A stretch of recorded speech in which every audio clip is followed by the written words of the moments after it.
Okay, welcome to episode 8 of Esports Salon. And this is going to be a special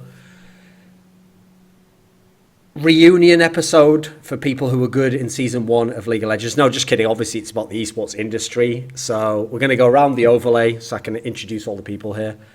So in my left, in the overlay, is the former mid laner of Team SoloMid, TSM, and the second best Cassiopeia player in the conversation at the moment. But still number 2, pretty good.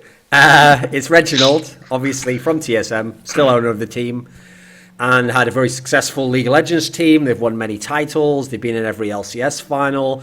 Had a team in CSGO. We don't talk about that anymore, though.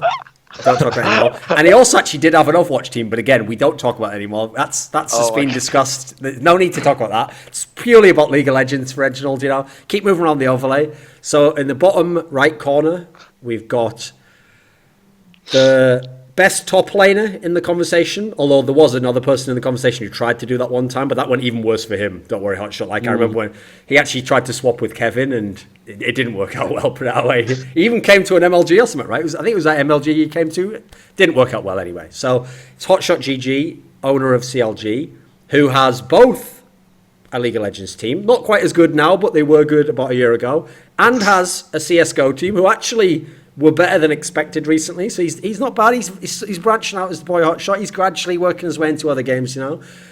But the last guest is, his name is now Carlos R. Like, he's the only one who's abandoned the alias, you know. I mean, he spent his whole career just non-stop spamming the word Ocelot. He had like Ocelot World and mouse pads and stuff. But now for some weird reason, it's just Carlos R, the most generic sounding Spanish name you could ever have. But it's Carlos R, owner of G2, and used to be called Gamers 2, but you did a good job disassociating yourself from that name. Why do you have to bring up all this fucking data? But that wasn't the best for you. So I think it was a good idea to rebrand. Like, forget G2.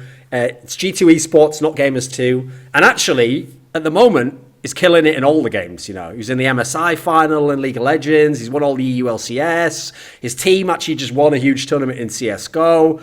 So apparently he can just do it all. So the topic of this discussion is that we no longer have to discuss, like, will there ever be franchising in League of Legends? You know, what would happen if there is now franchising? The NA LCS will have franchising, although I noticed they purposely changed the wording. So it's something like, it's like permanent partners, whatever that means. And you have to buy in for a certain amount. The figure we saw was $10 million. And it will be the NA LCS that is franchised in the coming season. I think it said starting in 2018. So obviously, 2 of the 3 people in this conversation, it's assumed, will be part of this franchising in NALCS. So actually, I want to start off, and I just want to ask Ocelot, because Ocelot, as far as we know, EU LCS is not where there will be franchising. So I just want to know this. Does Ocelot plan to be part of the franchising? Would you think about, for example, having a team in an NA league if you could have a franchise spot? What do you think about this whole topic? Yeah, I mean, the possibility is there. The reason is because I consider G2 not as an European organization, but as a kind of Western world organization. Our kind of reach within the US is growing and growing. So, and I see within the long term that we will be much more present and expand into the US more often, right? So it is a possibility for us, and it wouldn't be something, you know, that would, I wouldn't need to change anything from the company from a structure standpoint or anything of that nature. So it would be a fairly easy move. Okay. Now it's just a matter of does it make sense from a business standpoint in comparison with whatever EU is working on, and that's essentially the question that we're asking ourselves right now. And as we get information and digest it, we gotta take a decision very soon, right? What do you guys think of that, the guys from NA then? Because obviously that's an aspect no one's really thought of, you know. Everyone assumes, right, NALCS, it's just all the teams in NALCS now. But presumably, by the way it was worded with the whole permanent partner thing and the $1 million, etc., I assume, like, yeah, there'll be some teams will get in, but some won't. And so if someone like G2 wanted to be involved and they were going to move to NA, what would you think of that? George, you want to take this question first? Yeah, sure. So I think it would be a significant brand hit if someone like Ocelot, who is literally right now considered the kings of Europe, to like head over to North America. So you kind of have to like assess that that loss of value. So I don't see any of the big teams moving over. I'd guess like a lot of the smaller teams like Misfits would want to come over to North America, especially Misfits, who's based in Miami. Will they get in? Who knows, right? The application isn't as strong coming from a bottom half LCS team. So, Wait, are they bottom half? I thought they were top 4, or at the 4th, like TL of Europe. are they? Okay. They're sixth, I think. Oh, okay. Yeah. So, So I mean, I think that it is a little confusing in terms of just like how G2 is identified, right? Because if you look at it, you know, they have 3 Europeans and I think 2 foreign players. Is that right? And so if they were to switch over, it would be a pretty big roster change for G2. So that would be kind of weird because a lot of their players are really popular and they're identified as like the kings of Europe, as Hotshot mentioned.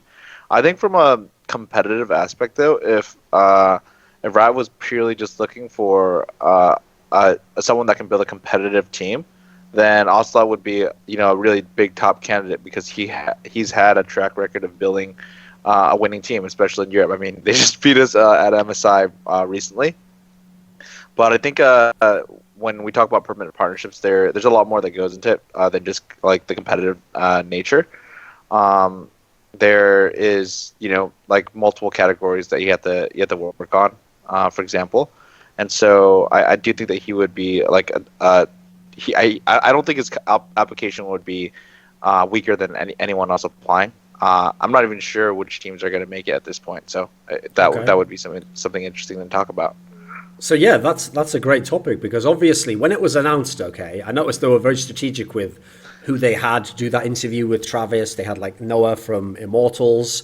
Who was the other one? Was it you, Reggie? It was you, right? It was you two as the owners, right? And then they had some guys from Riot there. So they did that as if to imply, like, you know, these guys probably would be part of the league, but no one knows beyond that who would be in the league, who even can, for example, raise $10 million, you know?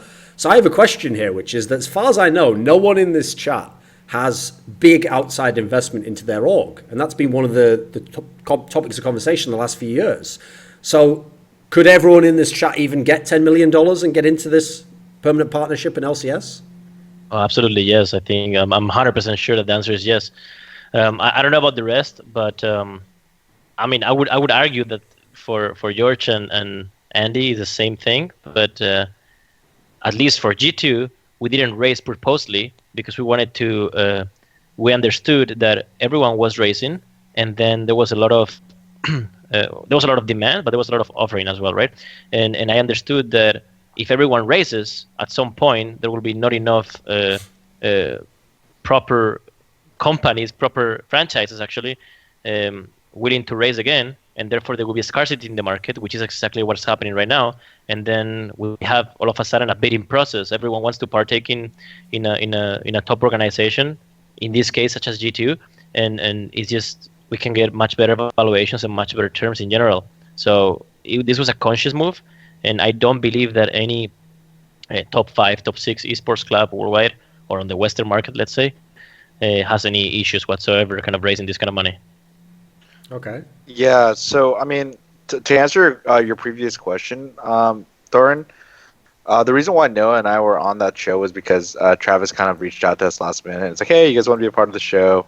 You guys would be like 2 good people to be on it because Noah likes to talk a lot. And for me, I mean, you know, with how visible I am in the League of Legends ecosystem, it made sense. Okay. So I literally like confirmed like at 10 p.m. the day before. It wasn't Riot requested. I think it was Travis requested. So I really don't think that show. I really don't think that indicates that we're going to be a part of the permanent partnerships. The other question about the finances, to be honest with you, I think any esports organization in the LCS, anyone in the EU LCS, any esports organization that applies can easily get access to the $10 million because what you could do is you could, you know, look for investors. There's a lot looking at the space right now. I think the key of getting in is the other 3 things that you have to be really good at, right? Like Riot's looking at owners that can, you know, help generate more revenue. for the league, to make sure that the ecosystem is really strong, to make sure that the league's really competitive. And so I do think that the existing teams have a huge advantage here. But like I really don't think the finances is going to be like a big topic. Okay. So I obviously you can't talk about the specifics of the deal, and so in that sense, I guess you can't give me an exact answer. But in an abstract sense, if someone's a casual fan and they hear it costs $10 million for a spot, but a lot of people are just going to think, how could it be worth that? So what can anyone tell me? How could it be worth $10 million to be a permanent partner? Well, I mean, if you look at it, right, right now in the ecosystem, sponsorships are always growing. If you look at how teams monetize right now, for how much reach we have, we actually sell at a much lower rate than what traditional sports teams sell at per user, right? So I think that once we get better at monetizing our audience, that $10 million figure suddenly doesn't sound nearly as scary as before. And so I think it's one of those cases where the expectation is for us to constantly improve at running our business to the point where that figure is something that is just not a big deal. Yeah, and right now media rights aren't really generating much revenue, and so with a league, you have an easier time going to a party, and then kind of like the NBA has their league-wide deal with the national deal that just brings in a ton of revenue that can also generate a huge chunk of money for the league. Okay. So if you remember, that was an issue that came up, I think it was last year, right, when you did that letter to Riot about the idea that you wanted to have franchising and more opportunities to earn revenue. What limited you before franchising came along from making more money or getting more money in through the doors in League of Legends? Like, what were the limitations before? So to answer your question, right, I think that letter that I sent shared opinions of just multiple people overall, right? I wanted to touch on problems that smaller teams had, and then I wanted to touch on problems that bigger teams had. So to answer your question, what I felt strongly most about was your ability to get relegated. So for someone like TSM that's been in the league for the last 7 seasons, or 9 splits or whatever, right? It was really depressing to me because every single split felt like a really big struggle. Even though we had huge success and we went to the finals every split, I always treated every split as if it was our first split, because relegations essentially meant the death of your organization. When you want to build a successful organization, you have to have the right infrastructure. You have to have staff. You have to have someone get food for the players. You have to like there's all this infrastructure costs. You have to hire salespeople. You have to hire account managers. You have to hire someone to do accounting, finances, etc. And you have all these people that need to rely on you, and then you also have players that rely on you too. And when you get relegated, essentially what would happen is that a lot of your revenue streams would go away. Relegation would mean like the death of your organization. And so I felt like a lot of teams contributed, years and years and years of building up the league, but for someone like TSM, we could still go away within a matter of 6 to 9 months. And that was something that was always really stressful and uncomfortable for me. So, I wanted to make a heavy push for permanent partnerships, because I truly felt like that would be better for the ecosystem, not only from like a stance of mitigating risk, but also if we do go to permanent partnerships, we'll be able to sign longer term sponsor deals, longer term media right deals, which in return will drive more revenue and be shared with the players. So it would bring stability to our staff. It would, increase revenues for our players. It would honestly make the ecosystem better. So that's also coming from Reginald, who's historically the most successful in terms of maintaining his position in the league. And imagine what that thought process, like he's already thinking about, oh God, I gotta worry about relegation. People lower on the list, like we even came close ourselves. I think that is part of the reason why the ecosystem just went out of control in terms of a financial perspective, is because people are constantly worrying about, oh God, if I get relegated, then I lose everything. And so it puts people in a specific mindset, and I don't think that that's good for the ecosystem, and I don't think that's good for the fans either. Also, Yeah, I mean- people get relegated in EU all the time. Is it a problem in EU as well? So there's different points, I think. I think philosophically you may agree with more franchising or more kind of this European soccer system instead. But I feel like the key point here is that there's only there are many variables in place, okay? But there's only 10 teams, okay? And out of those 10 teams, actually 3 teams could go down, right? I think 2 or 3 teams could go down. That's like 30% of the league can literally be in nowhere close in the next 3 months. That's definitely too much in my eyes. To some degree, I do like the competition attached to having some kind of relegation for those teams that are tanking. But I agree with that when there's literally 20 teams in the league and 2 of them may go down. Like when you're in the bottom 10% of a really big pool, it's because you're really fucked up. Okay. However, there are other variables in place. Okay, which is first of all, in football, in soccer, which is the example we use, there are 22 players per team, right? And you only play with 11. While in League of Legends, the system does not justify the expense of a team like ours, which are the ones that are doing probably the best, or some of the ones that are doing probably the best. It doesn't justify us to get good enough subs that would be able to be used in case our top player dies, right? Imagine. Okay. Just get Zilla not able to play. Okay, our top player gets hit by a bus. Okay.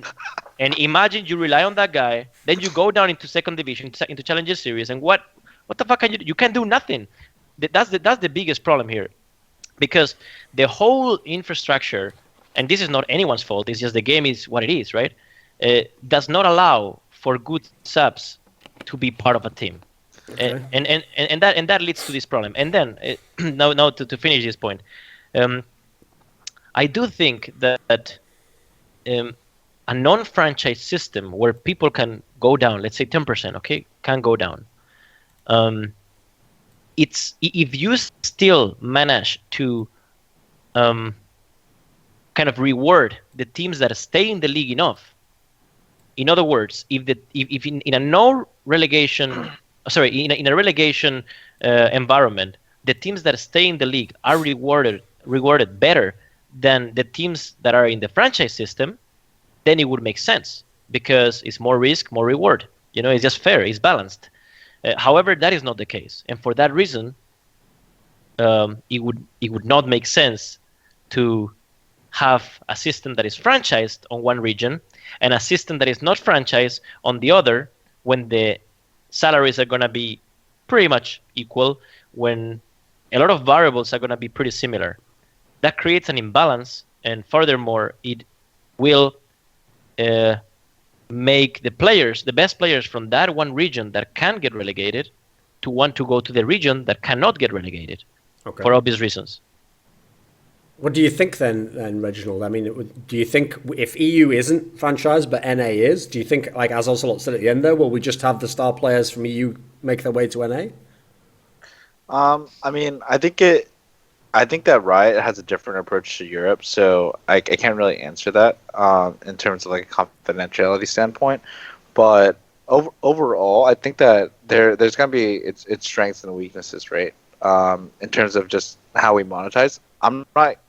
To be honest with you, I'm not exactly in tune with the complete details on how everything will work yet. So I just can't answer that. But from what Carlos was saying before, I think that there are ways to make it so it's successful even with the relegation rate. So a good example is EU LCS, right? If relegations exist, but there are financial incentives to stay in the league, or are there still financial incentives where there's an ecosystem below ULCS where it makes sense and your organization can still exist and run the same, even when being relegated, then I agree with that sentiment. But I'm not exactly sure how it's going to play out during recruitment until we get there. By the way, for the sake of clarity, I didn't mean that Euro LCS was going to be anything because I really don't know, or that NA LCS is going to, it's Sure, just a yeah. matter It's of abstract, it's a philosophical question, right? Okay. So I have a question for the NA owners here. Since you guys haven't taken in the investment so far, and there have been teams in the league who've had a lot more investment than you and even had salaries that were ridiculous, was there not an element of that you liked? Like, did you not like the fact that it's essentially kind of like it didn't really encourage people to put ridiculous money in? Because they could end up like NRG. They could just get relegated, They could spend all that money and go out the league. In that scenario where there's just a franchising system, what if that guy comes along with all that money and he invests it all, but he doesn't get relegated? Now isn't the pressure on you to pay your players the salary that he pays his superstar player? Well, in a franchise system, we would have like economic levers, right, to stop people from doing that. So something like a salary cap, like in the NBA or the NHL or something like that? Well, I don't, again, I can't say anything about what Riot's doing or if they will do a salary cap or they won't. But there's a lot of different levers that can be pulled in that circumstance, similar to that, yeah. I mean, honestly, though, there's been, if you look at the teams in China, right, that's been like 8 times more than the teams here. Or there's even been cases where teams that have came into the LCS that have spent like overnight, like over one annual year, the salaries tripled because of current investment teams coming in to the ecosystem, and they were spending at the point where you can't really monetize to that point. They still didn't have competitive success, right? So I think in League of Legends, it's more than just throwing dollars at the problem. It's really about building a culture of succeeding, and really fixing your issues. I don't think. Don't get me wrong. If a team came in and spent like 20 times more than us, and they took like all the best talent for their subs and their starters, and our starters were worse than their subs, then I could see a world where we would get shit on. Don't get me wrong, but that would be really difficult to do. You'd have to see like Bill Gates, Steve Ballmer, like not just like one billionaire, like multi-billionaire just come in and just like, I'm gonna take everyone. Then it would be difficult, but I still think that we would win for a couple seasons first before it gets extremely challenging. But I mean, that's the reason why I bring that up is essentially what I'm kind of saying is that unless, as George just says, an abstract point, there was, for example, something like a salary cap, some way of limiting it so that you couldn't just invest unlimited money. As much as everyone might think who's an owner who didn't take investment, this fixes the problem of the guy who comes in and spends all the money. It doesn't. It just makes it bigger. Like, if anything, if that guy could convince someone in a relegation system to give him $1 million, he might get some idiot to give him 30 million, and now he might just buy every player for $2 million salary, a year. Like, as long as there's not a limitation factor, you could do it, right? Because the problem is, in a franchise system, presumably you guys want to make a profit. You actually want to make money off League of Legends and not just invest for 10 years down the line. But there'll always be idiots who can get money, who don't care about that now. Is that not an issue? I think that, what we're looking for is stability. One things that people don't account for is there's asset value. So even if we're losing money, it's fine as long as the asset doesn't go down, more or less. But if George wins, right? He doesn't spend the most money. He wins all the time. So I think we can still win. And if that becomes a huge issue for the league, then I think that they'll address it. I don't think it's one of those cases where one dude just picks up like 50 starter players. And honestly, a lot of the league players that are the very best at what they do right now in the league, a lot of them can actually just quit and become streamers full time. But they're willing to make less to basically play in starter rates. Like one team can really only have 5 starters. I really don't. Even if you handpick the 5 best players in NA LCS right now, I still don't think that they have like a higher than like 60% chance of winning the LCS consistently. Like, to be honest with you. Okay. What about, since we don't know the teams that will get in, at the moment, people think that relegation doesn't matter because they think that you're just waiting until the franchise system starts and then the teams will be announced. And so at the moment, most people looked at it from the other way. They look at like, is it worth it for the challenger teams right now, But I want to ask this. on paper, someone like Team Liquid should be a shoo-in to get in. I mean, they've already got the investment, they've already got a long history in the game, they've got a good owner, they've got all these factors. But if they get relegated, could have happened last split if Doublelift hadn't played for them. If they get relegated, does that matter? Would a team like that still get into the franchise system? What are your thoughts? I think they would. It just comes with a higher price, right? Because what Riot's doing is it's pretty cool. So the teams that don't get picked, even though they have an existing slot right now, they're still watching out for those existing teams. So you have to buy those their slot out, right? And so I think it just comes with a huge fee. But like if you look at Team Liquid's track record, I mean they've been in the season as long as someone like us, 9 splits now. They took fourth a lot, which is pretty good. They've been in the league forever. It would just seem weird that they didn't exist. People are going to say I'm biased because Steve's my friend, but the truth is, I wouldn't want to see someone like CLG go away, even though we're huge rivals. Or like if G2 was a part of NA LCS, even Carlos and I go way back, and he's shown like extreme competitive success. I wouldn't want to see him go away either. I think TL is like, if I had to guess, like they fit the picture. They just need to do something about their competitiveness right now. I'm not sure if it's short term or long term, but they're pretty bad right now. Yeah, I mean they were consistent for so long, consistently taking fourth for such a long time. Consistently bad.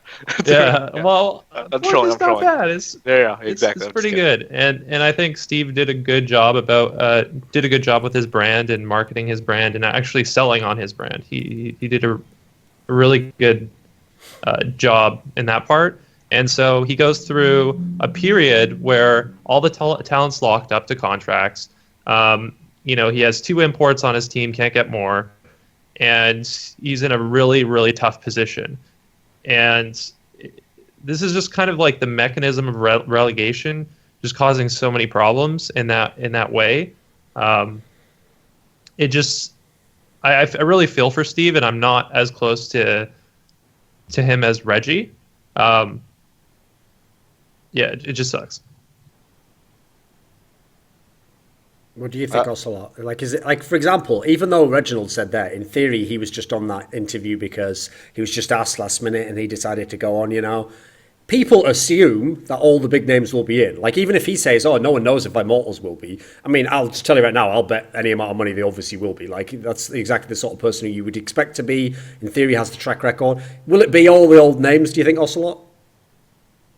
I don't know exactly what are the variables Riot would look at in order to get the teams on board. But if I had to Riot is pretty fucking good at their job, and I think that they understand that where the audience is within the endemic companies, so to say, within the companies that have grown with the industry and have grown these fan bases and have, of course you can maybe bring LA Lakers all of a sudden or whatever, but at the end of the day, will that really create or generate the impact you intend to generate with this franchise? Probably not, because why not? Because it may be, the first 2 months is going to be great. LA Lakers are here and blah, blah. But at the end of the day, and you may have some basketball fans that have always been fans of the Lakers and whatnot, but people that grew with esports are not necessarily traditional sports fans. So not all of them will relate.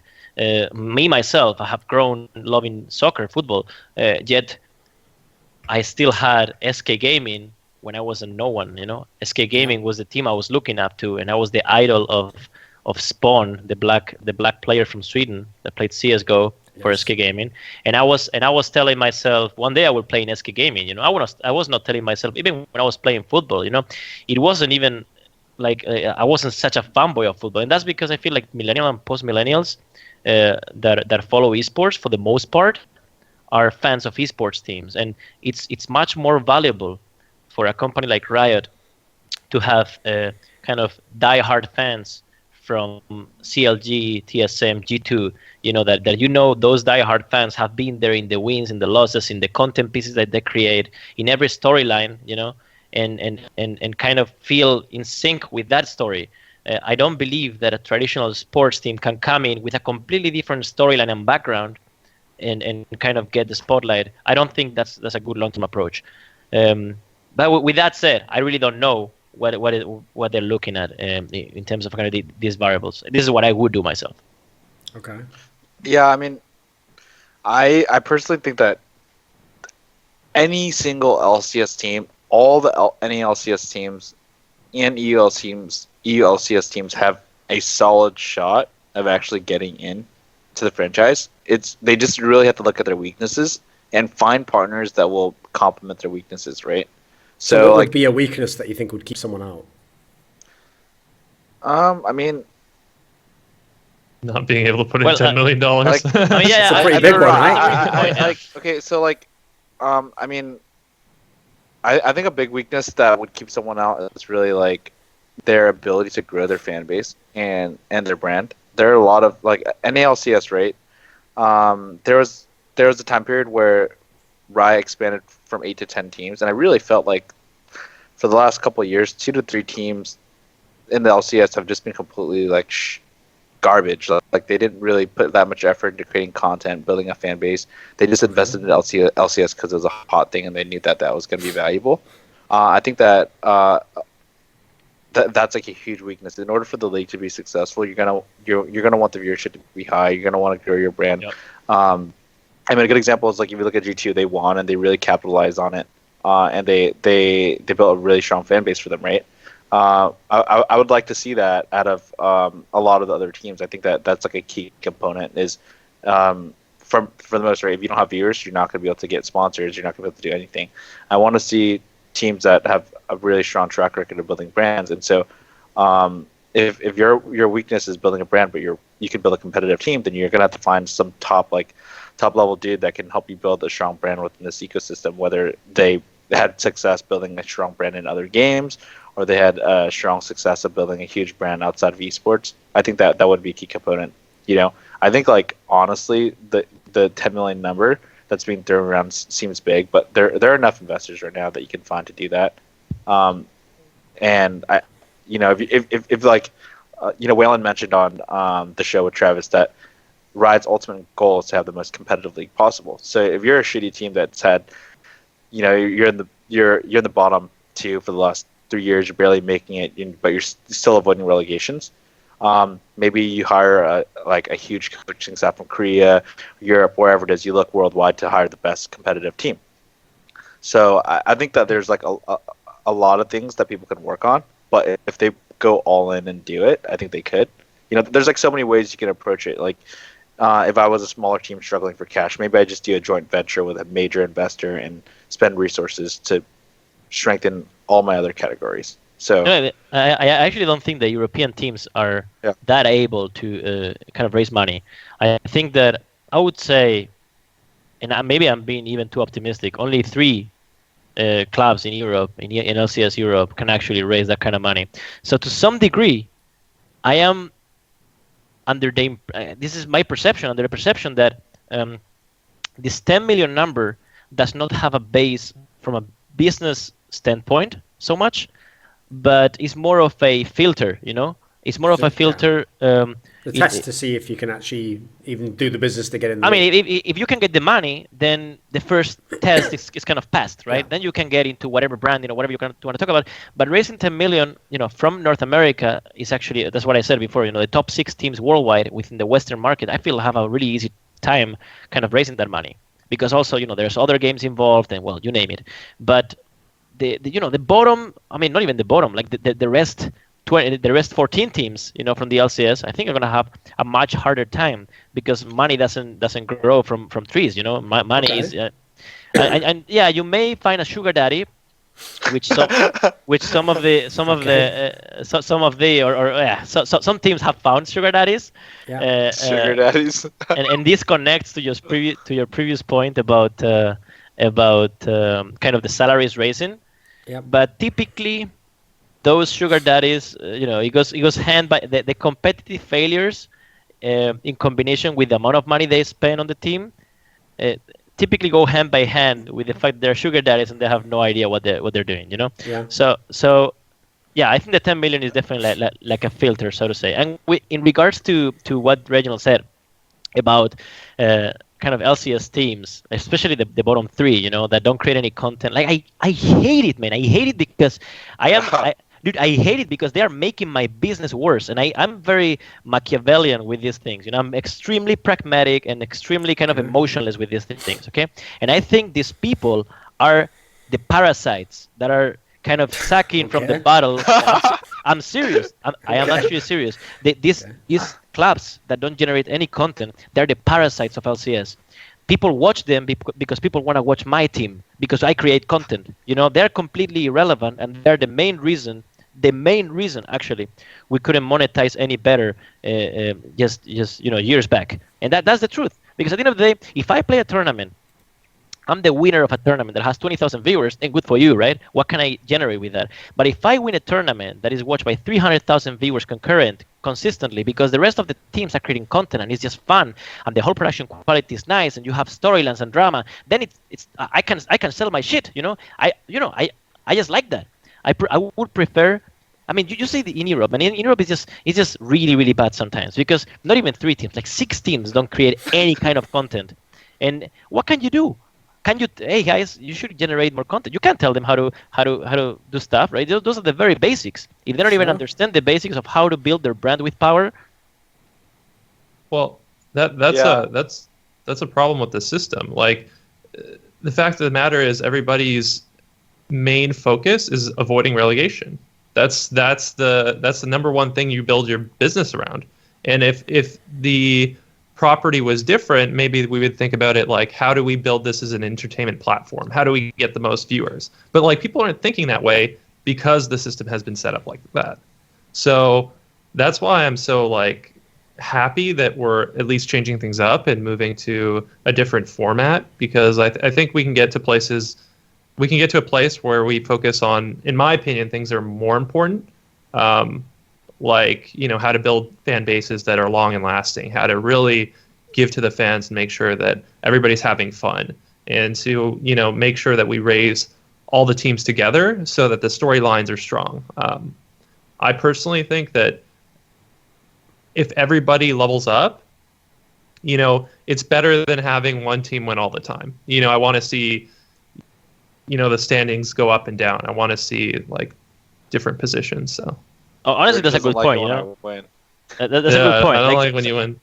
Sometimes, I'm serious. Like, sometimes within Europe, guys, it's been pretty one-sided in Europe lately, and I actually don't like that. I really don't like that. I went to every single final, and I was just there knowing that we would win, and that's a really bad thing to have, right? And imagine if you're a hater. I mean, I'm the owner of G2. Imagine if I'm a hater. Like, would you even watch that game? You don't even watch. You don't want to watch that game, right? So everything connects to drama and unpredictability.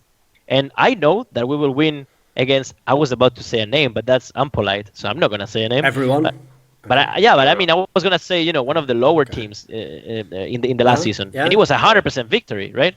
Yeah. Well, one thing I do want to say though, to touch on Carlos's earlier point, was that even though you see 10 million as a barrier, I see it as something that, to be frank again, I really see that like anyone can get it, because if you make your investment contingent on getting into the NA LCS franchise, right? Where you're just basically telling your investors that, hey, if I get in, then you're going to give me this capital. Okay. And if they go about it that way, then you can get any investor, because there are more than 20 or 30 investors willing to try to pay 10 to get into the franchise. So if you just talk to those investors and say, okay, I'm going to submit an application, you're going to be my capital. If I get in, you're going to provide this capital. Yeah, but much, right? But that connects to my point, which is that, but by what you're saying, except actually there's not a single team that has that cash in the bank, okay, unless they just raised recently, which means that everyone plays under the same rules, right? Which means that everyone, yourself included, TSM, the biggest League of Legends brand,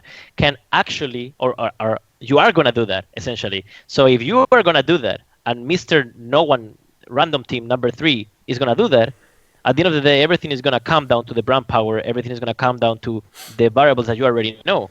In which case, then there's no team from outside the environment that you already know that can get in, because you're playing under the same variables.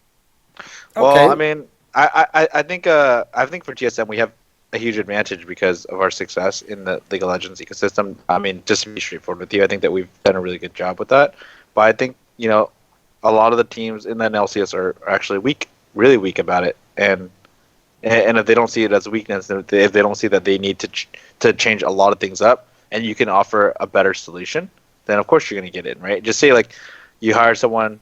So just someone like G2 has already shown that you guys can create a lot of content, and you guys have had success with that. Now imagine if you get someone that even better. You guys not only have a proven track record, but you're getting someone even better. How is someone going to justify a weaker brand versus like a weaker brand getting in? You know, like yeah, it's hard to say, but it's really it's not about just doing it and making a brand. It's about like doing it better than like the people applying. Okay, Of so course. even if you said that everyone, in your opinion, could get the sponsorship, like an investment, because like as you say, you could literally make it where you don't actually have to give me the 10 million if we don't get in. Even so, like we've already mentioned, some brands that are already in LCS aren't actually very good, and some of those teams haven't been around very long and don't themselves seem to really know what they're doing.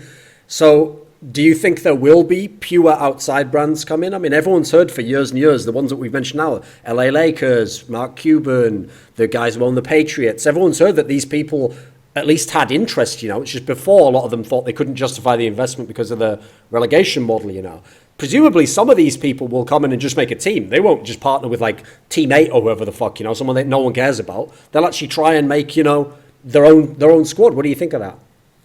No one will make a squad before buying this lot. Yeah, no one's gonna make a squad. Period. I agree with Carlos. The issue is that like if you're a billionaire, right, and you had endless amounts of money, and you want to own a team, they want to own a team and go there and watch and support their team. They're not gonna want to operate and run their team, right? Okay. And so they're gonna have to hire an esports operator to run their team anyway. So if I was a billionaire, I wouldn't just say I'm going to make my own squad. That's way too much work for the amount of satisfaction that I'm going to get, even if I think it's a good investment. Oftentimes, they would just find someone that they think that has like a crazy or extreme track record to run it for them. You would just rather buy CLG. CLG, yeah. I want to Okay. buy you. Period. That's it. That's in our circumstance. Everybody in this meeting, I would say that's true. But for some of the let's just throw a team newer out. Throw a teams. team out example. Just throw it random right now as a hypothetical. Let's talk throw about how they out can like get in. Phoenix One, okay, or even FlyQuest, right? Both of them are applicable. Okay, if the LA Lakers come in and they're like, "Here's my business plan. I'm going to start up a team. These are the esports people I'm going to hire, and this is like the storylines I'm going to create." And if P1's just like, well, I'm P1, and that's their application, I see in a circumstance like that, Riot might favor a non-endemic team. I think that there's a circumstance that, because I'd be surprised if every single team in the LCS currently just got in. But that's because these teams you mentioned haven't done a great job branding. Essentially, that's a big problem, right? Because, I mean, if you ask me, okay, Mark Cuban is gonna come, he's gonna buy a team, he's gonna hire the best possible talent, and I can tell you right now, it doesn't matter how much money he uses for this. I can tell you, I will run in circles around that team. I will make sure. I'm serious. I will make sure that my team runs in circles. Runs in circles around the. You called him out. Because no, I didn't call him out. He's gonna bankrupt. He's coming to Europe. Oh He's shit! gonna fucking bankrupt you. Don't talk shit. No, but I love competition. I would love that. But truthfully, esports is a much different environment than what people, especially the new esports people try to make it be, right? Like we grew. I've been here for almost 12 years, and many of you as well, right? I've seen my tournaments were watched by 37 people, so I've seen everything grow from zero to hero, and I knew the trend, how is it going, and what's next potentially. So I mean, these people may come, yes, and maybe we'll make it harder to some degree, especially when it comes into finances, right? And kind of the money they can put in. But at the end of the day, I know how to build teams. I know how to build content that is entertaining for the esports community, which is much different than the content you actually see in the NBA or whatever. It's a completely different kind of thing.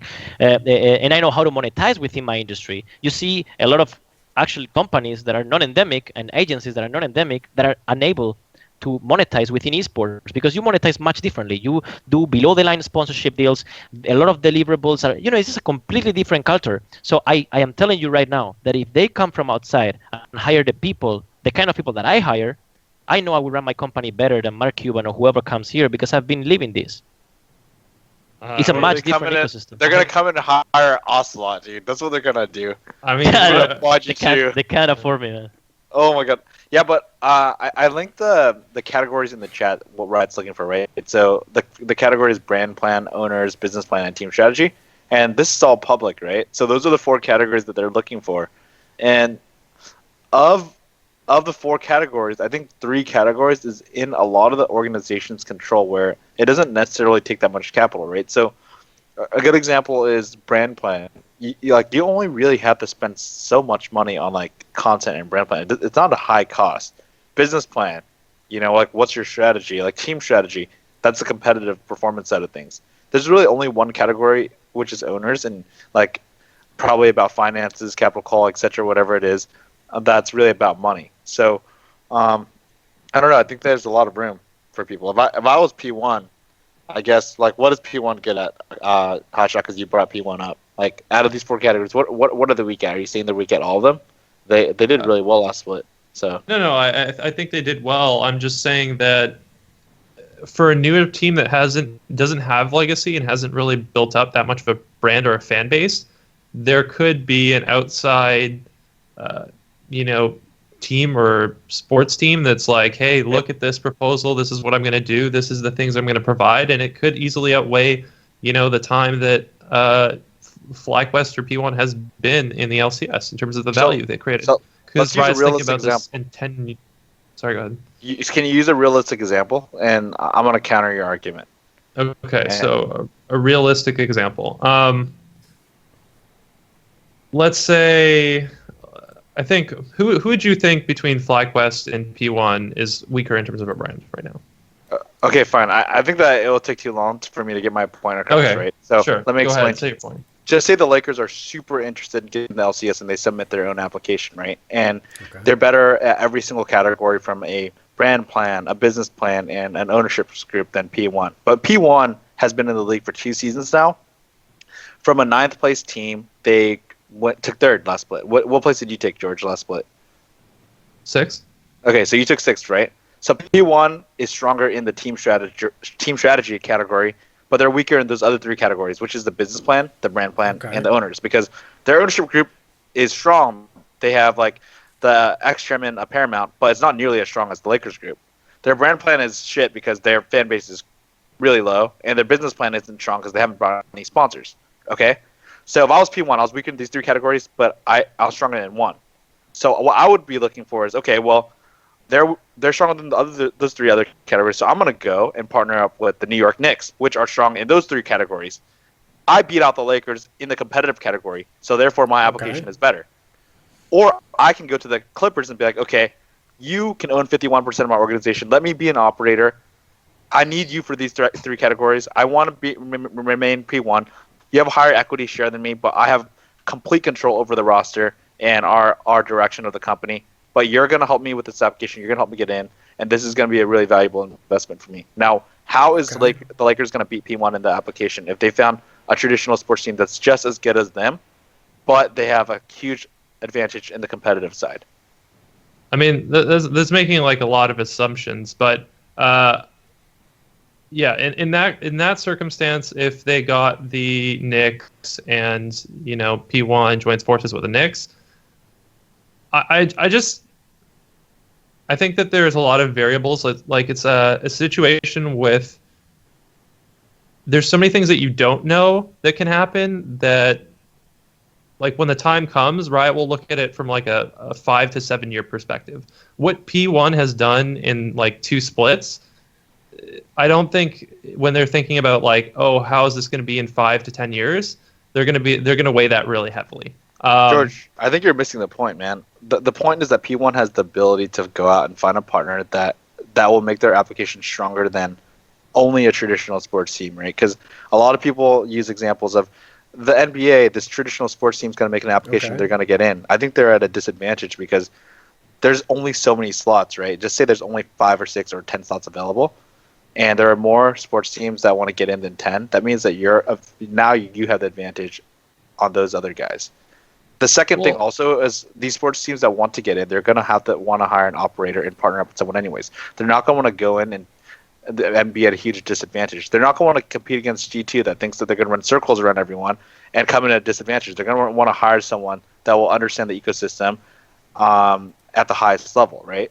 And but by your opinion, you're basically discrediting everything you do and I do and Carlos does by just saying, oh, they're thinking long term, so they should just go with these sports teams. You're basically discrediting your value as an owner in this ecosystem. What I'm trying to say is, like, when it comes to an application, right, it all comes down to the final details of it. So, for instance, if, you know, the Lakers comes out and it's like, okay, we're going to build 20 esports stadiums across the country, and like P1 doesn't prep as well, and they're like, okay, we'll get, you know, someone that's less interested in esports. They still have an NBA team, but you know, they're not as committed. Well, then maybe Riot would favor the Lakers. Well, so I think it really comes down to the details, but I do see the value in that they provide, and I do recognize the value that we provide. Like, we wouldn't be sitting here right now to this day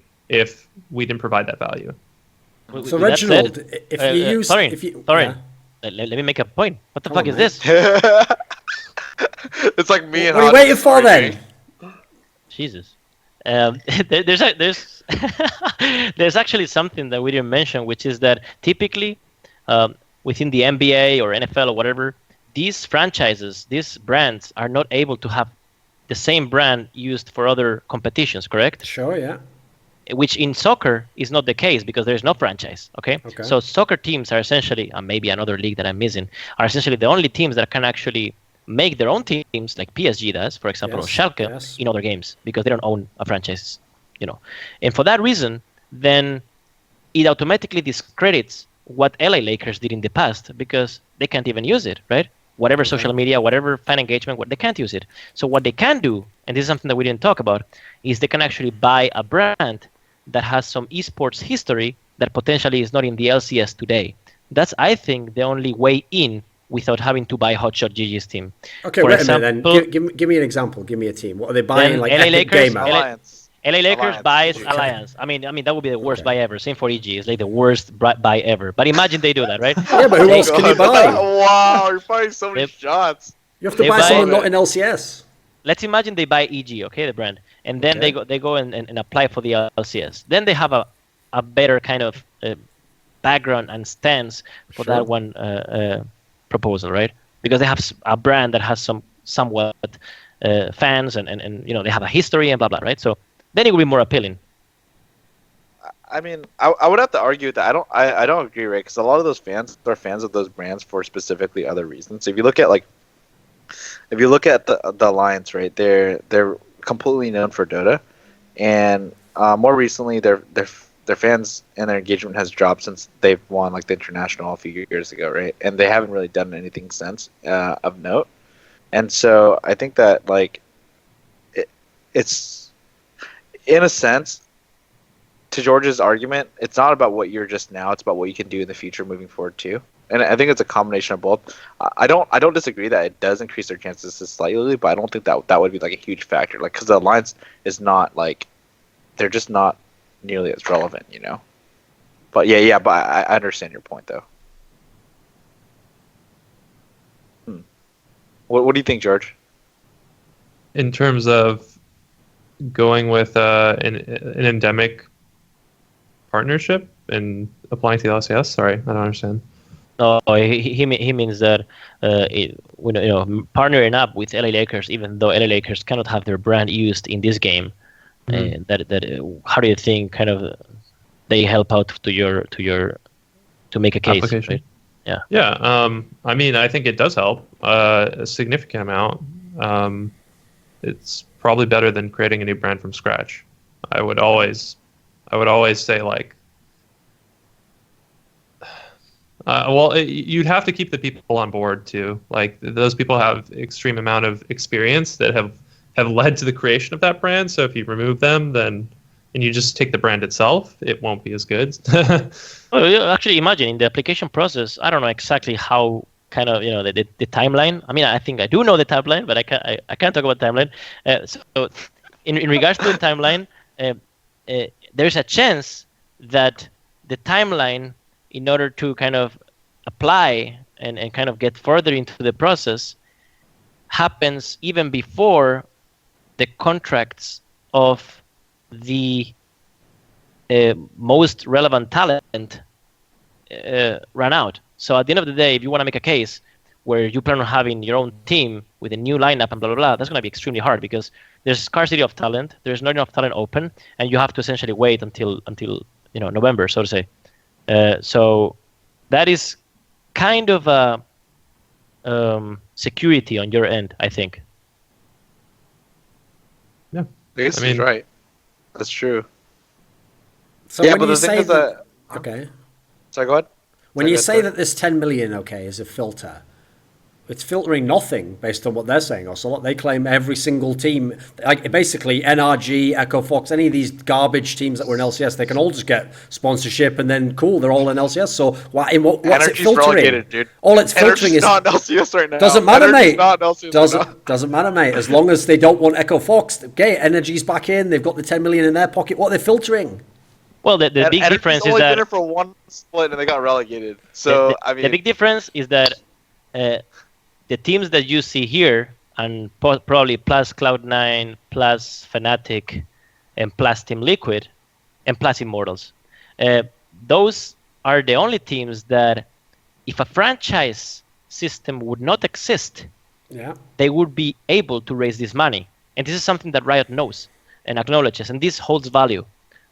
Because it's not the same to apply for a slot when you don't have access to the money until you get accepted, in which then you are in the same level as everyone else, as being in a position of power such as we are, where we can raise that money even before we are, or even if we are not accepted, right? Because our businesses are powerful, we have not all the eggs in the same basket, and we are kind of, right? Okay, I get that part right. Yes, those teams are obvious as to why you would invite them, but you have to fill out the rest of the league, and beyond that, everyone has weaknesses, right? So what are you really filtering with the 10 million?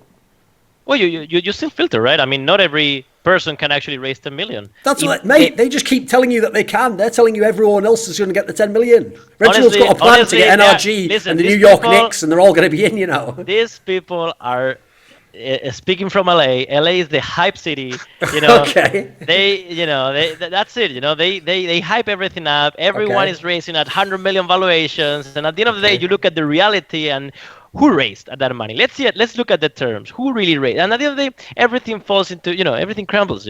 Everyone talks so much, and at the end of the day, the truth is 20% of what you hear. So I don't believe that everyone can raise that kind of money easily. I do think that there will be enough people able to raise that money, yes, to fill out the league. But if you tell me right now that the European LCS teams, let's imagine EU LCS go in the same route. I'll tell you already. I can tell you already. 7 out of 10 teams will not be able to raise their money. I will need to help them out, and I will get a fee. Okay. Let's use NA LCS as an example, right? Name one team in the NA LCS that can't raise that money. Name one team that cannot raise that money. All of them have already raised. Money. Maybe name one team. Actually, P1 could be potentially, right? Potentially. They could raise that money overnight. They could raise that money overnight in one day. They'd wake up and be like, oh. It's really two different markets. But it's 10 million, man. It's 10 to 13 million. What is that? Like, that's a lot of money. That's a lot. I mean, that's a lot of money. Don't get me wrong. I just think it's doable. I think running 5 miles is extremely hard for me, but it's doable. Okay. Let's actually go back. Maybe raising that money at whatever terms is actually pretty easy to do, but raising money at terms that you, as a team owner, can justify, just waiting out how nice it is to be in North American LCS against actually not owning your team anymore and being diluted to death for the years to come, then maybe you can raise... You're not thinking about it the right way. It's you raise money and you own less of something, or you have zero of nothing. okay, if you have all 100% your of eggs, nothing, if yeah. you have all Right? your eggs in the League of Legends basket, then then you're all or nothing, right? No, that's not true though. Because the thing is that if you don't want your brand to, so if you don't want that investor to touch your other games or your other investments, then you can just do it a joint venture for only the NA LCS, right? Like you can structure your company Yeah, but that's however. gonna have much lower valuations and worse terms on your end. Of course, you can do that. Of course. Yeah, but then you're not putting up the money, so you should be willing to have less power. If you want to take more risk, then you can take more risk and put more. So of you're your own willing money. to have less power, Reginald, in TSM? No, I want absolute power. Maybe I'll just pay for it myself. Oh, right, okay. Right. So you got that 10 mil in the bank, have you? Yeah, You'll dude, my see. sugar daddy. Ocelot's my sugar daddy. Okay. You'll see Reginald just cleaning the streets, trying to finance the slot. Okay. Himself. Looking for dimes. I tie Ocelot's shoes for a good $10 every time. So. Okay. I'm actually, I don't spend money like that, so I wouldn't give you a tip. Okay. Oh my God, you're so cheap, Jesus. So you guys obviously can't talk about the specifics, right, of what Riot said they're going to do and what they've promised. But if slots are going to be $10 million, and presumably one would assume that means Riot will have broadcast rights they will sell and they will bring in sponsors. And this is how it will justify, at least in a few years, it being worth $10 million. Doesn't that mean LCS can't be like it is now? It has to get way bigger, or all the fans have to in some way be monetized pretty soon, right? It has to be like in the next couple of years for it to be worth it, surely. I think people that buy into a franchise system have a longer view than what happens in 1 to 2 years. Okay. But regardless, I think that esports is in a position where realistically we're going to push to try to get media rights fairly soon, and try to do collective negotiation in terms of like sponsor deals and stuff like that. Yeah, I think esports, again, as Reggie said earlier, is really undermonetized right now, and I think just this whole group of people that are coming together to make something happen is just gonna make things a lot better in all regards. Finances, viewership, fandom, content. I just personally think it's gonna be awesome. So Yeah, I mean,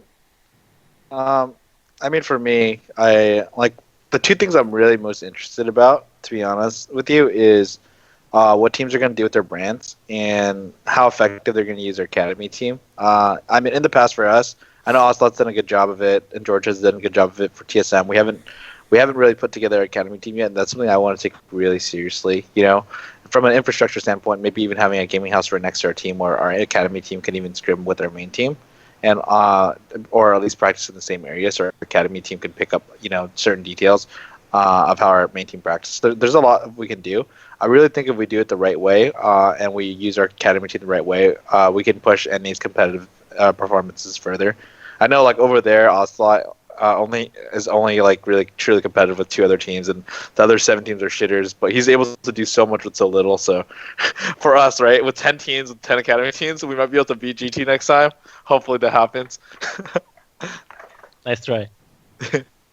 We'll see. we're So gonna beat them in summer. Yeah. You said George that is not going to even Riot's, go to Worlds, dude.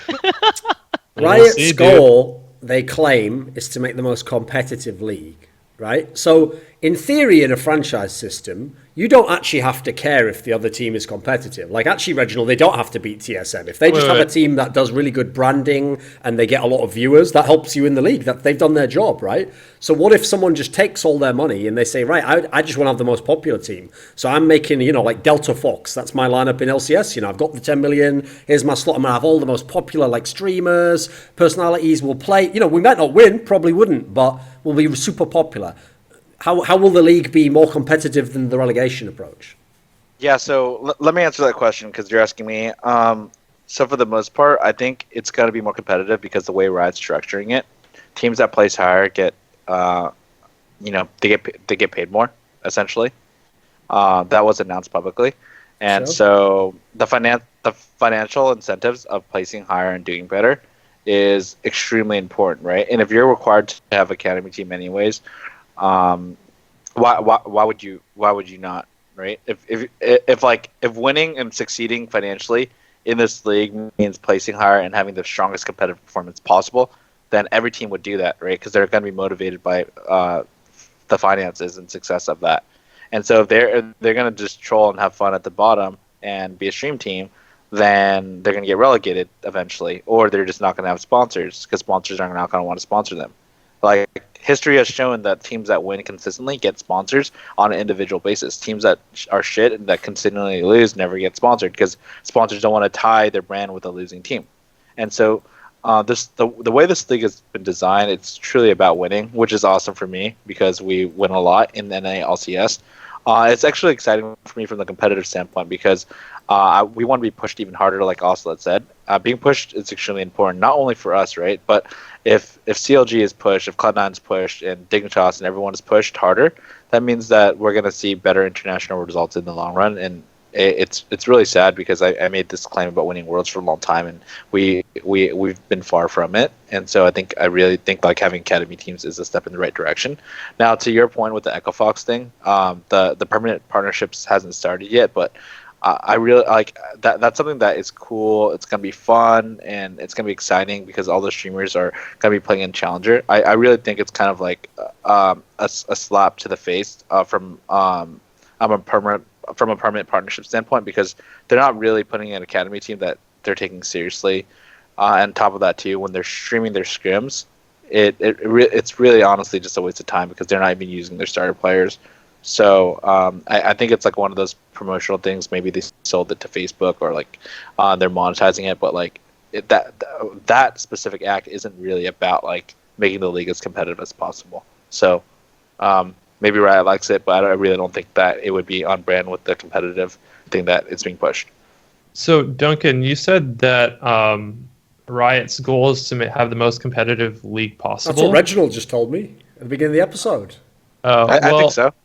I think Riot's goal is to ensure that they create the best. So it always comes down to this. Like I remember in the last Esports Salon episode,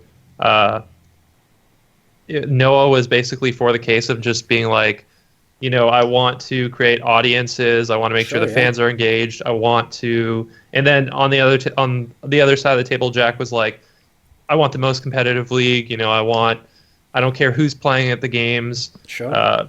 Just as long as it's all the best players. And I think for Riot's goal in all this is to find a balance in that. It's to ensure that we keep people out of the constant relegation mindset, but also have a little bit of pressure. So I would argue that it's not the most competitive league possible. They said it in Travis's interview. Yeah, but what they say and what they want, well, no. Like, look at it from like Riot's perspective, and at least making everything as valuable as it can be, right?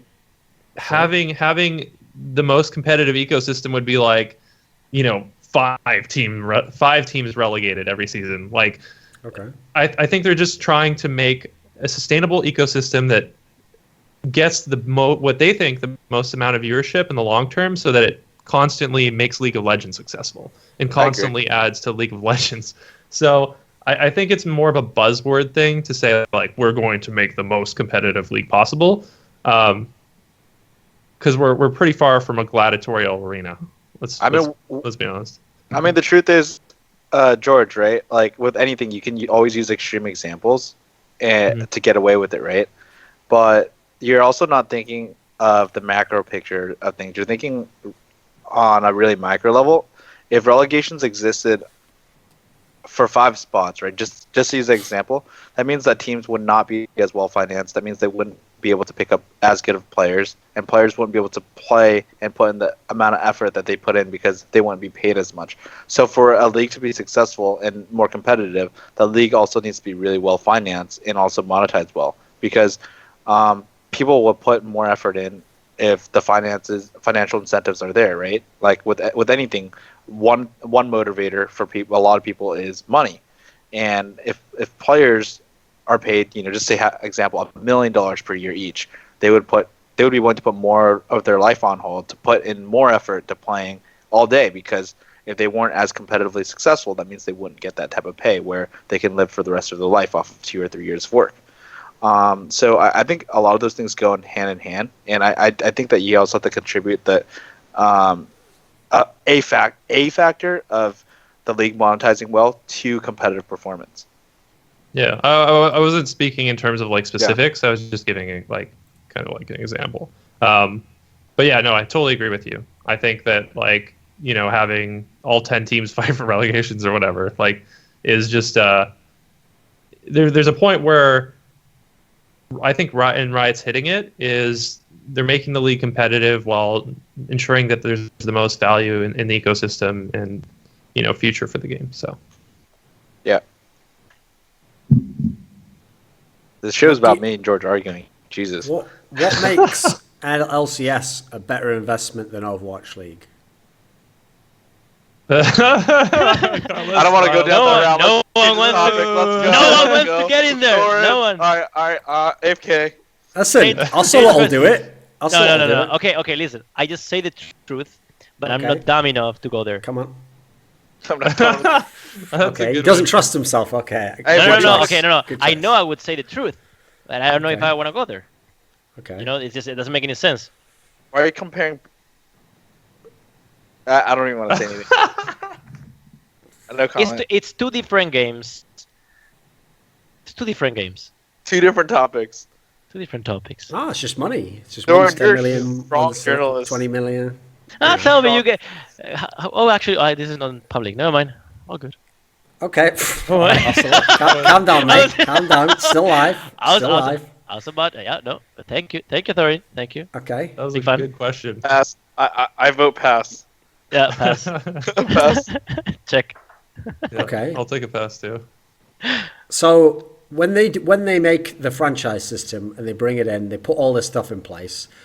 NA LCS already has a lot of imports anyway. Like some people would say it's almost hit like the max amount you can get as it is because there's a lot of like even good Koreans now who go over there. You know, would that go even further?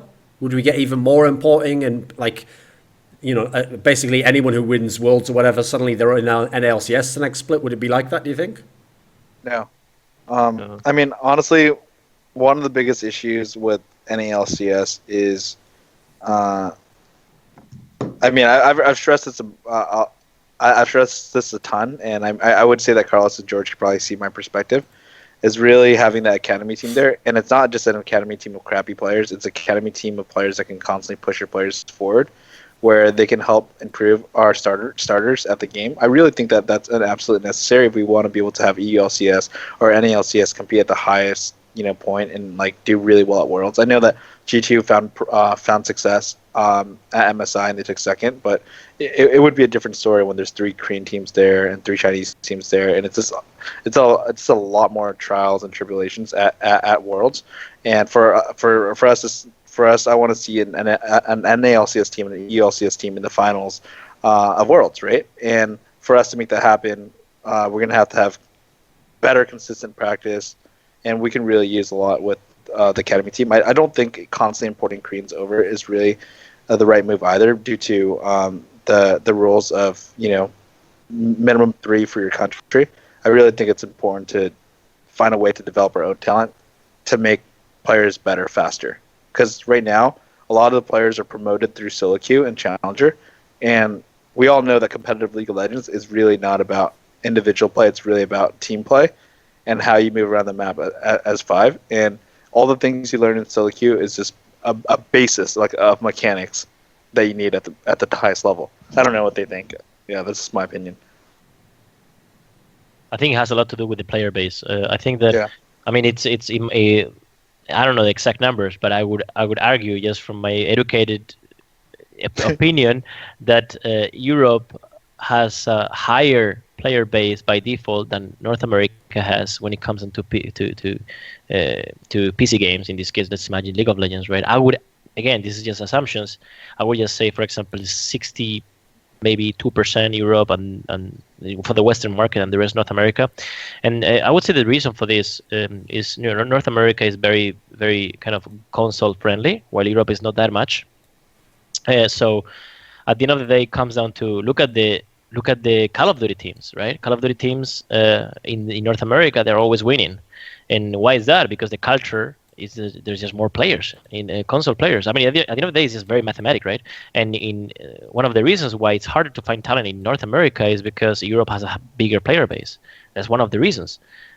So I think at the end of the day, the average success of a region has a lot to do with the number of players from that region. And I don't think that competitive success is the only metric that we should be looking at, because in my eyes, when I get asked, especially in Spanish interviews, they bombard me with this fucking question. It pisses me off. Is esports a sport? I don't care. I just don't care. This is like a branch of the entertainment industry, so to say. So, and that's why North American teams, which are within the PC environment, the PC market, North American teams which typically are worse than the other regions, still generate some of the biggest revenue because they know how to hype stuff up. They know about branding, they know about content creation, and they just know how to hype a product. While you have Europe, which has always been I mean, it's just culture. It's just culture. We know how to create good products typically, but we lack that kind of hype. Knowing how to hype a product or a brand, right? Which North America definitely has it. So, and then the fact that they can monetize better leads them to be able to acquire better talent. The very best player, he maybe not in his prime, which he will hit probably in Korea, but then he will be bought out. Very likely. I mean, who has a bigger player base, Europe or Korea? That's a good question. I can't answer. I don't know. I'm pretty sure Europe as a whole has a bigger ranked player base. We should check this out. I really don't know, but South Korea actually didn't they until obviously until they opened up the Chinese servers, didn't they play against each other and so on? So I mean, I'm not sure. Okay. I have no idea. So I just think that the player base plays a big role, and if you look at different titles across the esports, you can see that happening. How would franchising? Did you have? Sorry, were you finishing? No. It's just less people play the game. It's less likely that you will find the star that beats everyone, right? It's just mathematics. How would franchising change the West's chances to win Worlds? Like Reginald, you said there, you've been trying to win Worlds all these times. You haven't come close so far. So what's going to change if you have $10 million and franchising? How's that going to help you win Worlds? Well, that dollar amount's going to go to Riot, right? So, to be honest with you, I legitimately think it increases our odds. Now, if you have low odds, right, and you increase it by a couple percentage, it's definitely higher. Sure. Right now, I do think it would increase our chances actually substantially, because what we plan to do is we plan to take our academy team extremely seriously. And so it will increase our chances significantly. Now, not this season, but we're going to, during the off season, we're going to look to heavily invest into building an academy team out. And because of franchising, we're able to do that, right?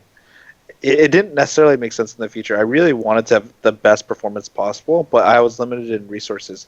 Now I can justify making bigger bets and longer term investments in our own competitive performance, right? Like, when I say I want to win Worlds, I'm not willing to freaking actually go and tie Carlos's shoes on a daily basis to make the extra $10, But for me, like, because of franchising and because relegation is being removed, I can justifiably actually invest like as much as I can into my team without being afraid that, of losing everything over a period of 3 to 6 months, right?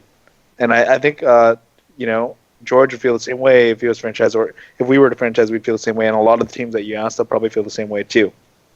They can justify making bigger bets into building more content. They can justify investing more into staff, etc.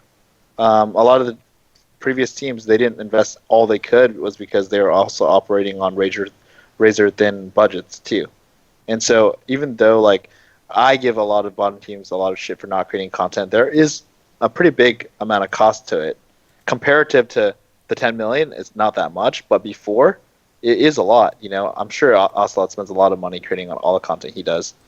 And I carry the camera myself. There's no money for that. Yeah. So I think economic stability allows us, like, I might not look at it as the same way Reggie would in terms of like the academy team is going to be the specific thing. I actually don't know what the specific thing is that we're going to work on to beat Korea. Infrastructurally, there's a lot more that we can delve into in terms of sports psychology and esports psychology and how to become better players, and we could bolster our strategy development teams. There's so many different things that the increased revenue and the increased value that the franchise system will provide to allow for those things. I think that you're right in the sense of, a better business, having a better business and a kind of more safe future will allow you to invest more aggressively. But I think that there's a factor, we should factor in the human nature too, which is it's the classic topic about kind of, it's a philosophical matter. But if you can't go down in the league, right, it will disincentivize you, potentially, it will disincentivize you to kind of, keep having a super competitive team. And maybe across the next 10 years, maybe the last 5, you look at the competitive success of North America, let's imagine, of whatever franchise system that is, maybe, and this is an assumption, maybe the fact that no team can go down will kill that kind of hunger, right, of being a really, really good team. Because at the end of the day, if their businesses are profitable and the whole league is, very fun to watch and whatnot, maybe the focus lies elsewhere, maybe in content creation, brand building, who knows. I don't know. Again, this is just assuming it's an exercise, right?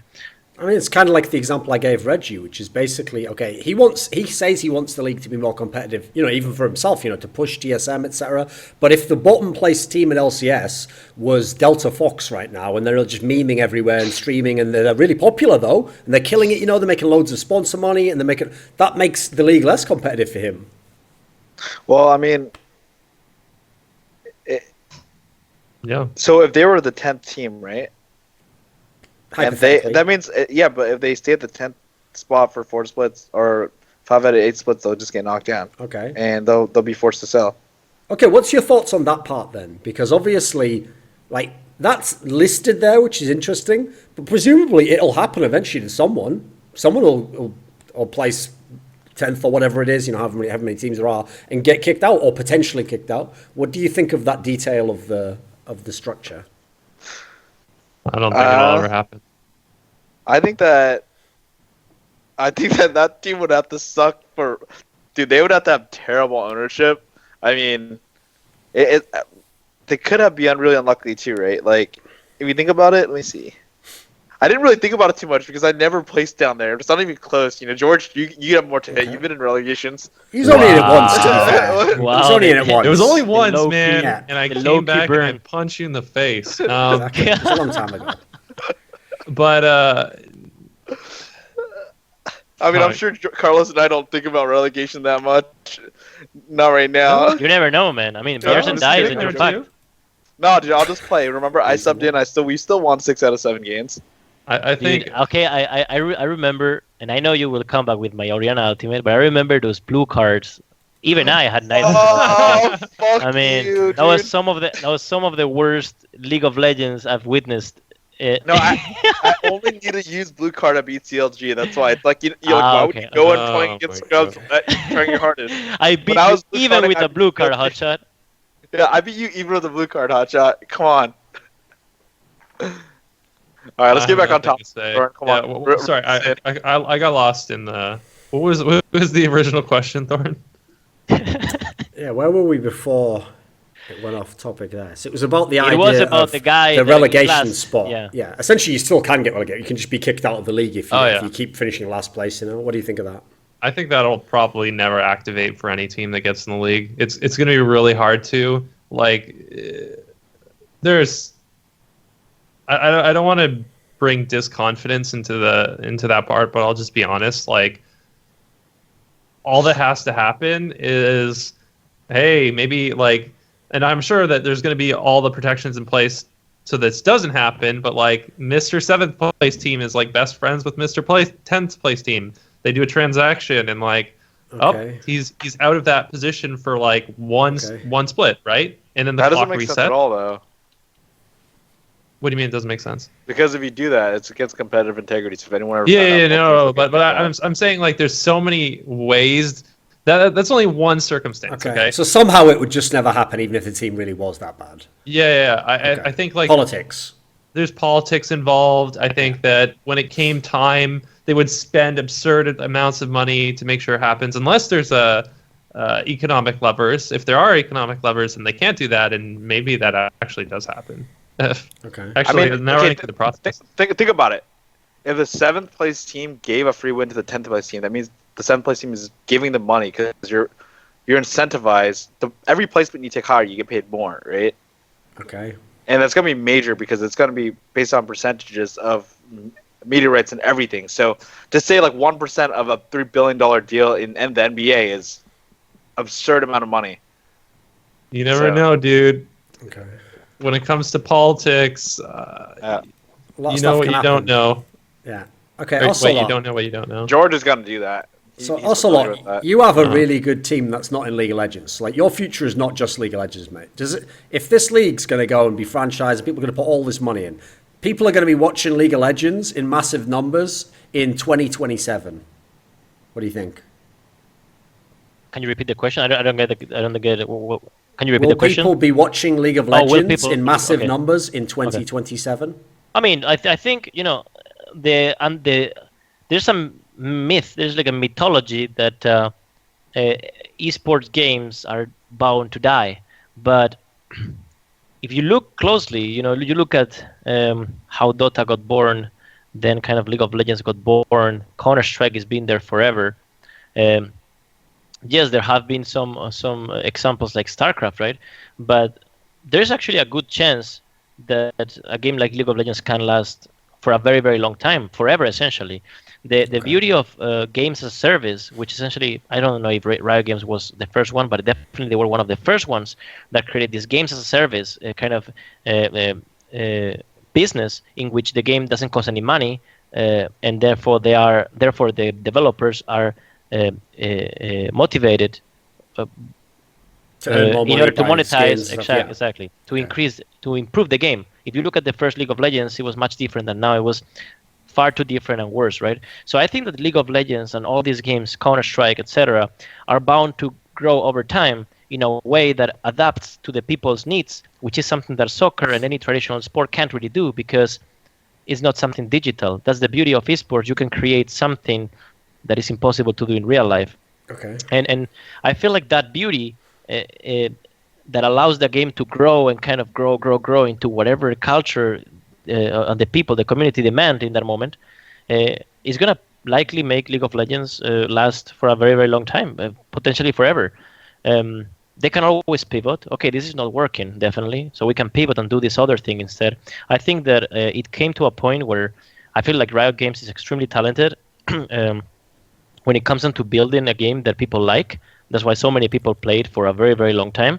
And I think they've passed the point, the threshold in which they fear losing that game just because they know how to adapt to make people like it again. And of course, at the same time, I'm assuming that Riot Games is working on different games simultaneously in order to be part of different segments, different, I don't know, you name it, any kind of games, right? And of course, other games will come into the mix, but I think they will come naturally with the growth of the esports audience. I think that maybe League of Legends all of a sudden has a smaller market share because another game appears and that game is very liked by everyone. But League of Legends will keep being there, will be in a rock, keep growing, and will keep being relevant for a long time, I think. Yeah, I mean, even if you look at CSGO, there's its ups and downs. I mean, Thorin, you'd know best about this. How long has it been around for? How long was the competitive scene? What were your thoughts on it, right? It was about, 2001 was when Counter-Strike itself really got going, as an esports game. And then obviously it had like a dip where Counter-Strike ended and CSGO came out. But it was roughly continuous for about, 12 years and then now like 17 years in theory. So if Riot can do League of Legends, if Riot can do League of Legends 2 and so on and do what they did there, it could very well last for, decades, right? So okay. So I have one question, okay? Now, this isn't a secret way to double back on the Overwatch League question, but it's this, okay? if in the future there are things like Overwatch League, so obviously in Overwatch it would be Overwatch League, but let's say in CS we have a franchised league, and another game, Dota, whatever, another game that we don't even know yet exists. If these leagues all exist and they have a franchise model and there's broadcast rights and people investing all this money, won't there eventually be no more multi-game teams? Won't people have to kind of be all in on League of Legends or Overwatch or whatever? I'm actually 100% sure that because this is essentially a free market, right?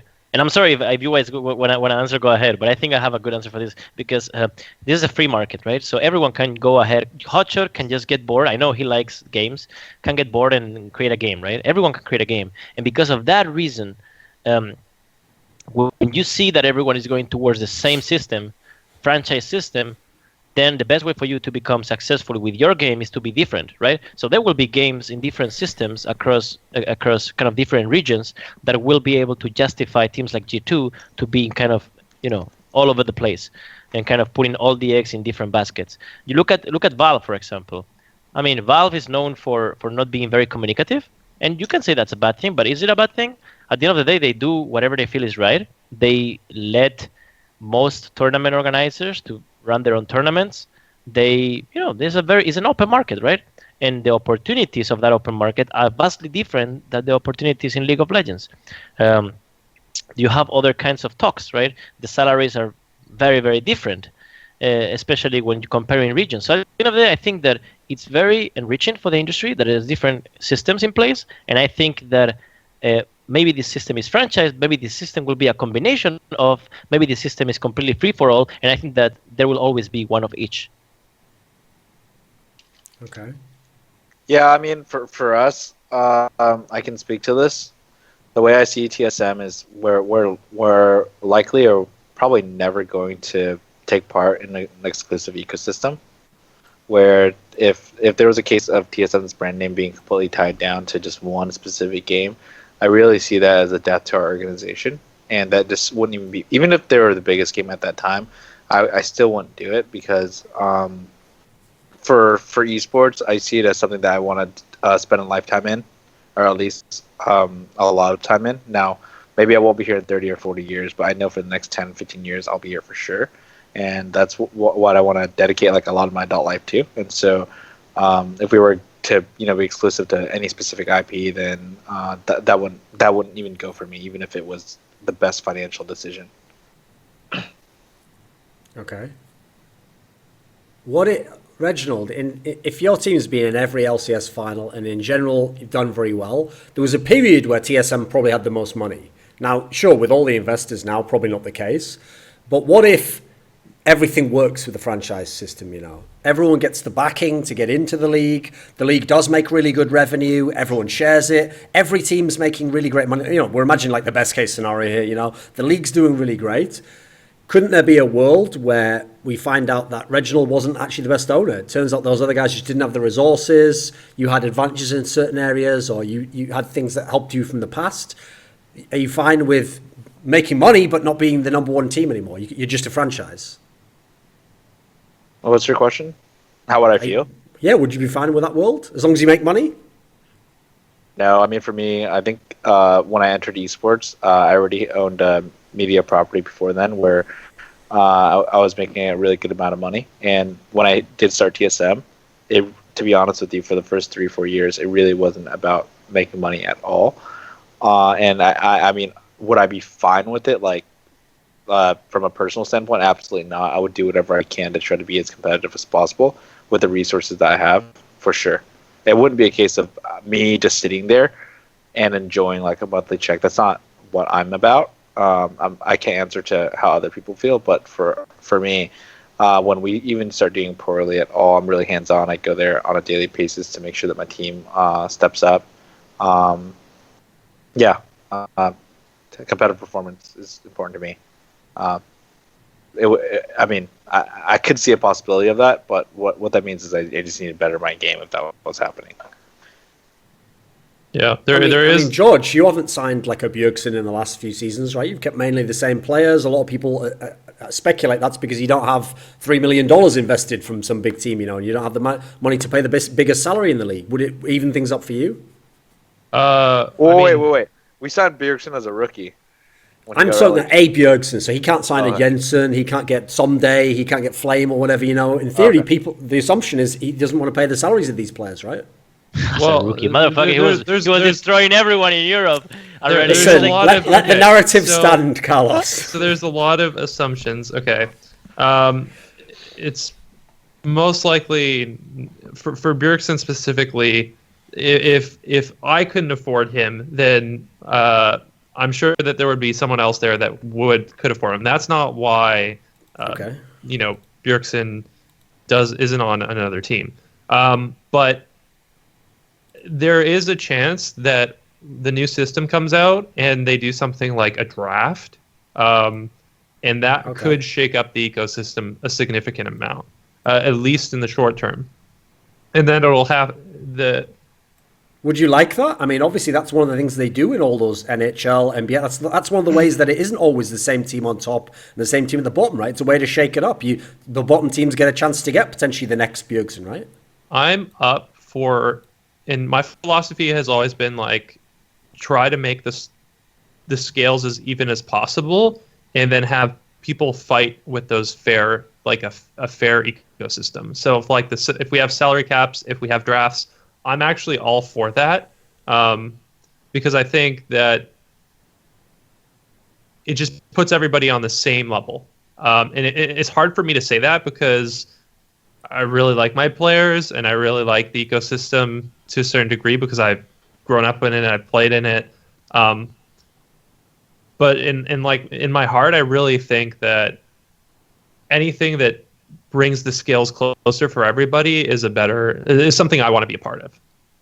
George knows he can't compete, dude. No, I'm just kidding. I I'm joking. I really I think this split will do extremely well, and even having that, and say we win we win NA this year and we win Worlds, I'll still have the exact same opinion. Okay. Just as a competitor, I really like the idea of everything being fair. Reggie, you don't want a draft and salary caps, right? Are you talking about like a draft for all new talent? Either way, yeah. What about if it was the new players coming in the league? I'm honestly indifferent to be honest with you. I haven't really put as much thought into it, so I don't have a really strong opinion because I'm not familiar with how drafts work, for example. But honestly, just like with the bare knowledge I have, I think it would give us a competitive advantage because we've been able to build stronger teams than other people with not necessarily paying like a certain amounts of money, right? Like, you have to remember, like when we signed Bjergsen, he was in relegations with NIP, right? We had the option to sign like the best mid laner EU at that time, and we chose to go with a rookie player. When we signed Amazing, he was in relegations at that time, and that was our best competitive performance to date, was with Amazing and Bjergsen at that time. When we signed Svensker and he got relegated with SK, who else did we sign? We signed Wild Turtle. He was also not in LCS, and we signed Double F. CLG just kicked him off. So and we signed Balfrost. He was a challenger player. So a lot of the players that we signed wasn't necessarily known. We just signed them because we felt like they were a good culture fit. Okay. I honestly don't think signing the biggest checks, like the guys that are signing the biggest checks right now in the NA LCS, are actually at the very bottom. So that's the irony of the situation. Okay. Yeah. Ocelot, do you want things to be more fair and everyone have the same chance, and then it's just down to the skill of how you make your team? I'm pretty indifferent in the sense of if I will play with whatever they give me. If I'm in a league where me doing sales better will reward me with better players, I will take it and I will win. And if I am in a league that where I need to have a better eye for who's the better player and kind of look at psychology and blah blah blah in order to make a winning team, then I will take it too, and I will try to do my best efforts as well to win, right? And instead, my sales efforts will translate into profits for me, into money for myself. So it's just two different environments, and I'm okay with both. Yeah, I think everybody here is extremely competitive, in the sense that like we would always try to be number one, and we would force ourselves to do everything we can. I think that in an ecosystem where franchising does happen, though, people like Carlos and Andy actually take a significant hit because the economics potential. Well, it's actually, we don't know the variables, right? So Sure. if there's salary caps, then maybe they don't take so much of a hit. But maybe Riot's like, okay, we decide to release everybody's contract, and then we completely draft from the start. You know, like Holy shit! can't- Holy shit, that would be Yeah. brutal. Dude, what the? Oh my Don't even God. mention that. What are you saying? so Okay. so Would you like that, Hotshot? Would you like that to happen? Yes, no, 'cause none of his players are signing long term with him. Look at it. No, that's not it. What I think. Actually, okay, so Wow, that would be brutal for me, dude. Oh my God, you're scaring me. well, that's the thing. Like, you have to think about, now you have 10 owners that all want to be on the fair ground, and Riot is like, if Riot thinks, see, Riot, this is like a weird relationship, because then it depends on how the deal's structured. If Riot has the power, then who knows what they'll do. If the teams have the power to make the decisions in terms of like this ecosystem, well, maybe Reggie, since he's sitting at the top, the other 9 owners will just be like, hey, you know what? If he keeps like accumulating all the talent in concession like that, that's kind of effed up. Like, we don't actually have a chance because the better players just keep going to the better players. Yeah. So, you know, someone like Reggie who has Bjergsen, who you could argue is like a generational talent that's completely insane, you know, goes to a different team, it could be a pretty big blow to TSM. But everything's speculative. Like, we don't know what could happen. Everything could just exist as it is now. But I do believe in like Carlos and Reggie, no matter what the circumstances are, to always like fight for number one, and they're very talented at what they do. So, Okay. but it would definitely be a short-term hit if a mechanism like that just popped up. Okay. Right. Is there any final topic we need to bring up here? Are we going to wrap it up? Right. Does anyone need to, at the end of the interview, say anything? Is there any final statement or some message you want to give to everyone? Okay. How about this? Yeah, sure. In theory, you all own teams and may or may not be part of the franchising system. What would you say, each of you, to the fan base of your teams? Reginald, what would you say to the TSM fans who maybe they're scared? Maybe they're like, what? Hotshot was talking about maybe all the drafting all the players. Maybe Bjergsen's going to be on FlyQuest. Like, what would you say to the fans of TSM regarding the franchising era that we're going into? Bjergsen is not going to be on FlyQuest. Okay. As long as I don't fuck up or troll the application and I put in all my effort and time and resources, we should be in LCS unless I do something extremely dumb. So hopefully my fan base feels more comfortable about it.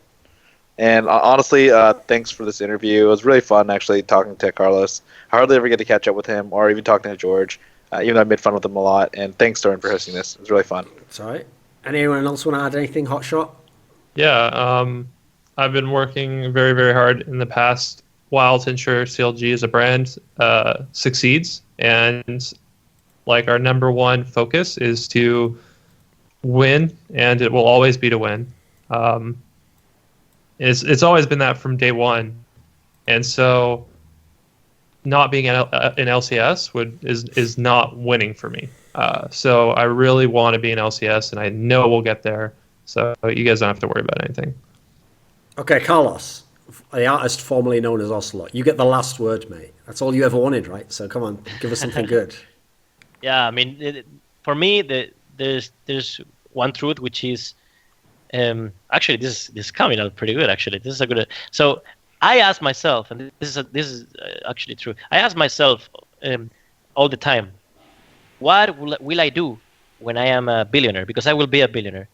And okay, right, keep going. Yeah. What will you do, Ocelot?